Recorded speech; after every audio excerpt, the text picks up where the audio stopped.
Gaano nga ba kahalaga ang ating personal finance o kaalaman may kinalaman sa ating mga pananalapi? Bantay OCW. Bantay OCW. Yeah. Yeah.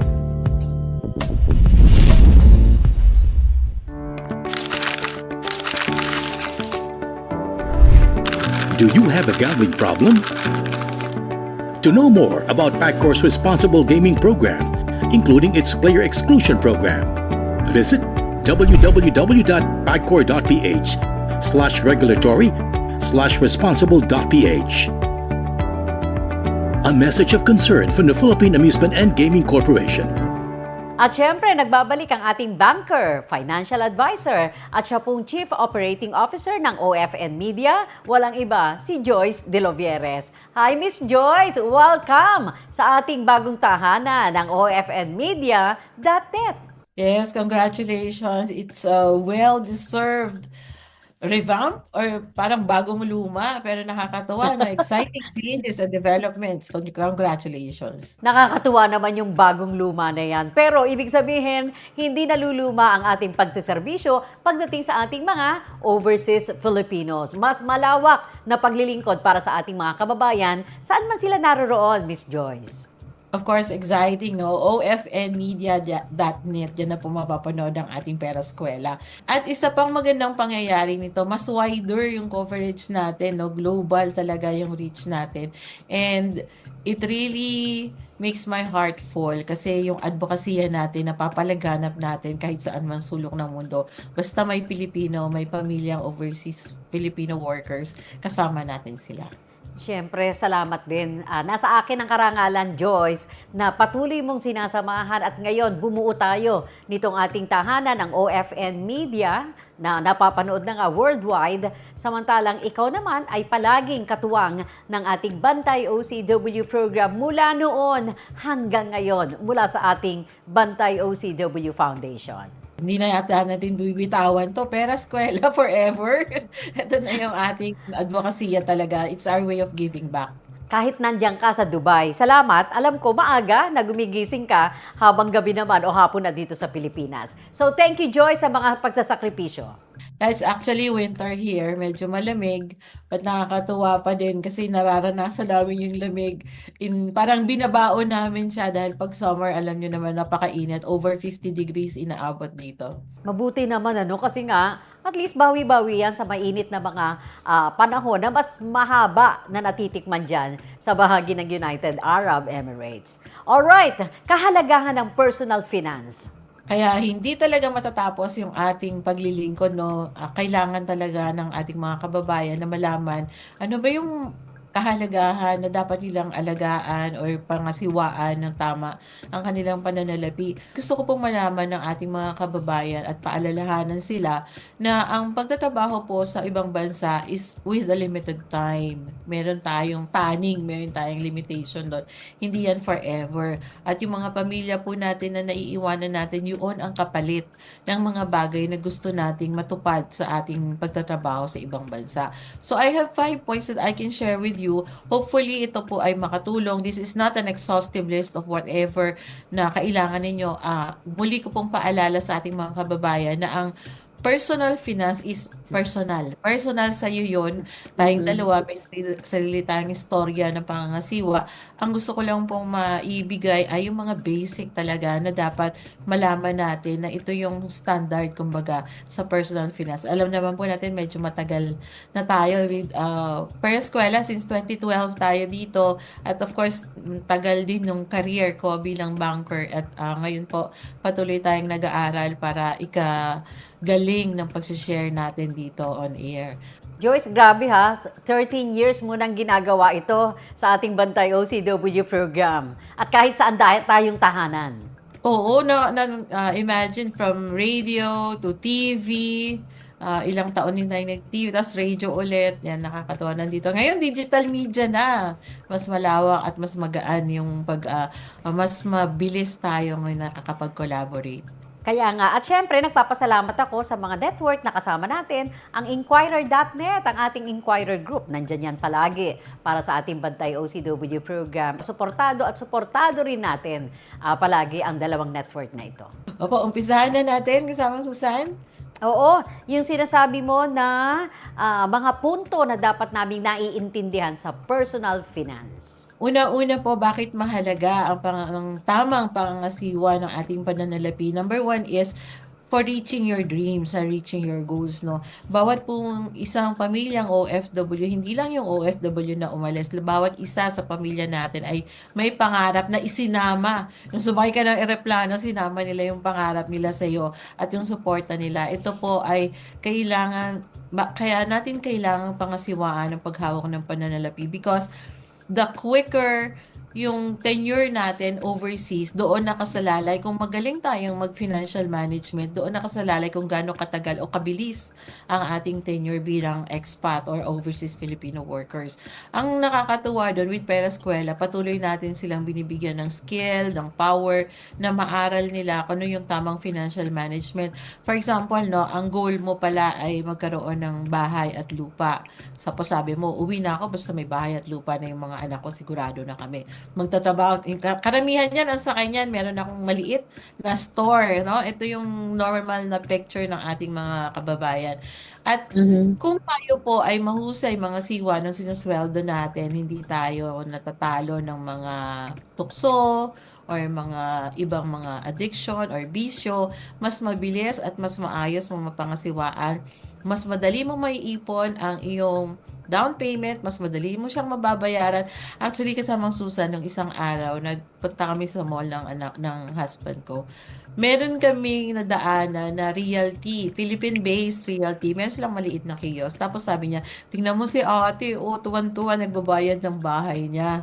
So, sabi ko, ikaw, practice ka. Sabi ko ganyan. But still, nakakatuwa ng puso na ang ating mga kababayan ay meron silang means para matupad yung mga pangarap nila. At ito po yung paalala natin sa ating mga kababayan na may goals tayo, ilista natin, gawin natin yung pinakamabilis na paraan kasi yung pamilya natin naghihintay sa atin sa bahay. Oo nga naman. Kasi kung walang goals, Joyce, talagang doon yung kaisipan ng isang OFW na mananatili siya hanggang malakas pa siya o hanggang kailangan pa siya nung kanyang employer. Wala talagang plano. Oo. At saka kung wala kang goal, kung ano yung lumapit sa'yo, matutokso ka kasi wala kang nakaayos na plano kung paano mo siya tutuparin. Yan, Tama. let's go to number 2. Number 2 is avoiding debt problems. Kung meron po tayong mga problema ng pagkakautang, kung maayos natin ang paghawak ng pananalapi, ito po ay mawawala. Primarily kasamang Susan, it's one of the reasons why OFWs while professionals, even workers leave the country, no. Ito yung para lagi mo sasabihin, para makabayad ng utang, makabangon sa kahirapan, ito yung nakabaon. Kung tayo po ay tama ang ating debt management, sa financial management, yung po ang tawag doon, no, debt management. Kung tama po yung ating pangangasiwa, mas mabilis tayong makakabayad. Sa Pera Eskwela po, tinuturo natin ano yung mga techniques na mabilis mong mababayaran ng pagkakautang mo. We had the debt avalanche method, the debt snowball method. Paano to? Mga dinidiscuss po yan sa Pera Eskwela, papag-aralan natin. At yung pag-improve ng kakayahan natin at pag-identify ng mga debt burdens, importante po yun. Pag-aralan natin yan. Yan namang hindi naiiwasan daw, Joyce eh. Di ba? Siyempre, pag may credit cards, talagang mabilis matukso. Talagang ang bilis mag-swipe. Feeling mo talaga ngayon So, yung mga switching in mindset, mga delayed gratification, kasama yan sa mga topics na pinag-uusapan natin. Kasi hindi maisip yun na utang pala yun. Diba? Free money. Kasi yun yung orientation ng mga credit card companies because they want you to use it. So, sabihin nila, meron 50,000 dito. So, parang ikaw, bilhin mo na yung iPhone mo. Pero yung debt management mo, hindi pala siya nakaschedule kung kailan mababayaran kasi may iba ka pa palang binabayaran. So, doon po nagkakapatong-patong at nahihirapan yung ating mga kababayan for that. So, debt management, kailangan natin malaman yan. Number 3 is being ready for emergencies. Ito po, essential talaga on personal finance na malaman natin ano ba yung mga emergencies pwedeng mangyari kahit nasan ka pa. Kahit nasan ka pa, no, meron nga medical emergencies or loss of income. Ano yung proteksyon na pwede mong gawin? No? Nandyan yung insurance, nandyan yung emergency fund. Ano yung emergency fund? Ilang buwan? Kasama po yan sa mga pinag-uusapan sa basic personal finance. Kailangan natin yan malaman talaga. Because pag tayo nag-goal tayo, let's say bahay or lahat ng appliances, jewelries and everything, no? Nag-goal tayo, no? Nakuha na natin. Pero wala tayong medical emergency fund o wala tayong insurance. Pag may nagkasakit, anong ilalabas mo? Ilalabas mo yung TV, ilalabas mo yung jewelry. So, pwedeng masangla pa yung bahay, masangla ulit yung sasakyan. Yun yung nakakalungkot. Ang malungkot dyan, mas malungkot dyan, yung kung saan-saan siya naghahanap ng pera.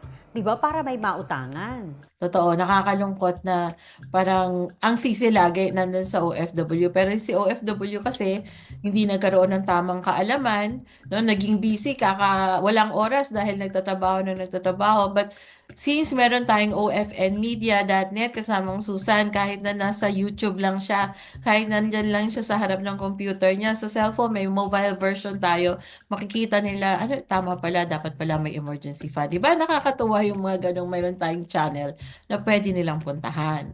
Oo, kasi kung kasama yan sa goal niya na talagang may nakalaan siya para sa emergency fund na yan, hindi siya maiiwasan na mamili siya ng kung ano-ano yung natutukso, kung saan-saan. Di ba? Katulad din yung sinasabi mo nga, yung pagkakautang na hindi naman nakaschedule o hindi naman talaga nakaplano. Meron po kasi tayong tinatawag na good debt and bad debt. Ano yun? Pag-usapan ulit natin yan sa Pera Eskwela. Ang dami nating episode na pwede Oo ilinan. nga. Ito yung mga good debts and bad debts na po na to ay yung mga pagkakautang na nagkikreate ba siya ng value or nagkikreate siya ng burden.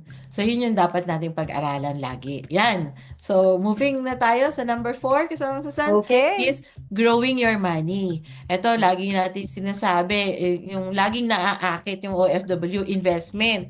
Ang bilis kumita dito, ganito agad yung return. But still, yung mga risk factors dapat nating inaalam din. Guaranteed po ba yung income?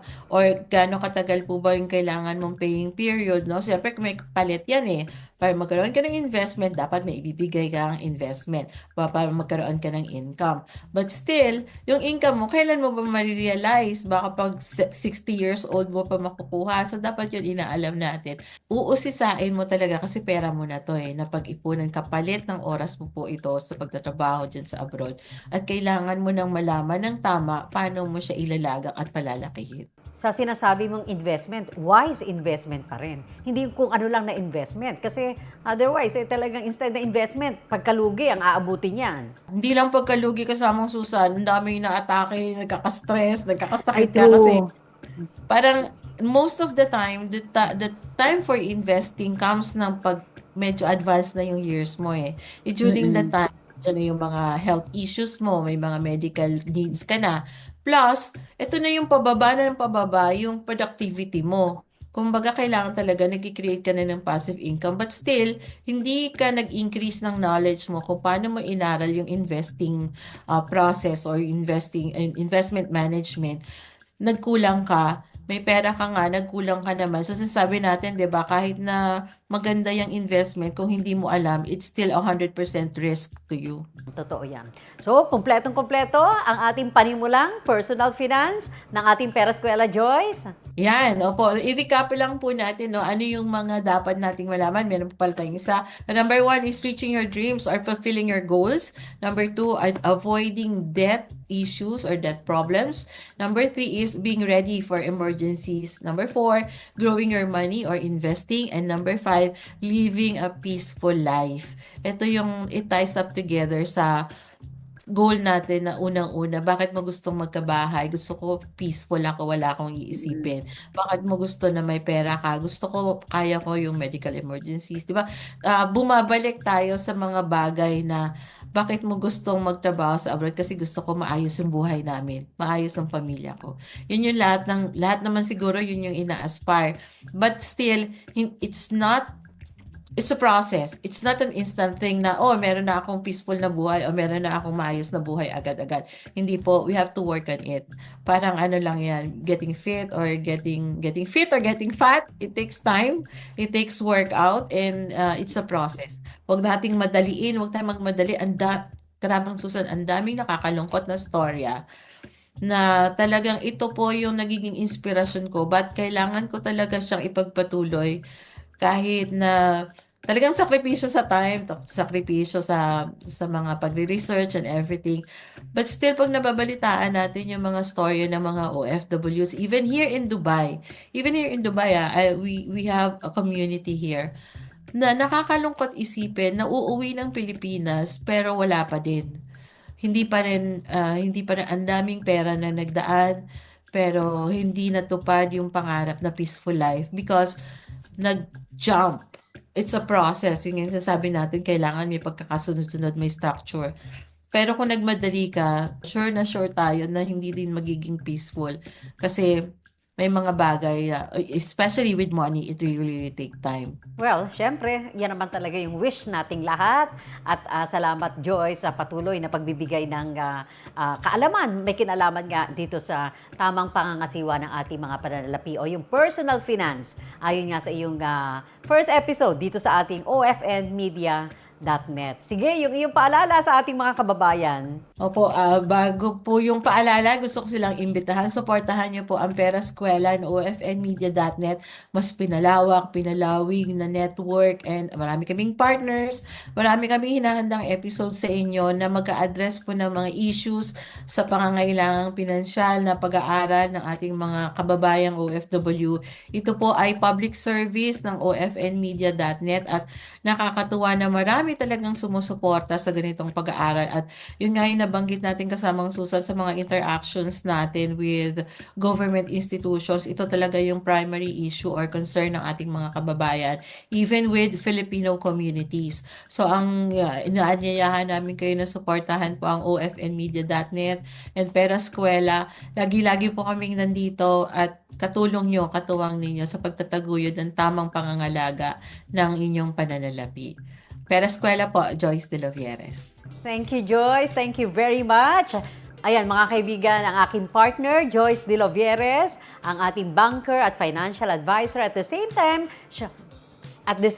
siya po ang ating COO, ang Chief Operating Officer ng OFN Media. Mula dito sa ofnmedia.net, ako po si Susan K. At syempre, yung ating paalala, palagi lahat ng problema may solusyon. Pag walang solusyon, wag na po nating problemahin.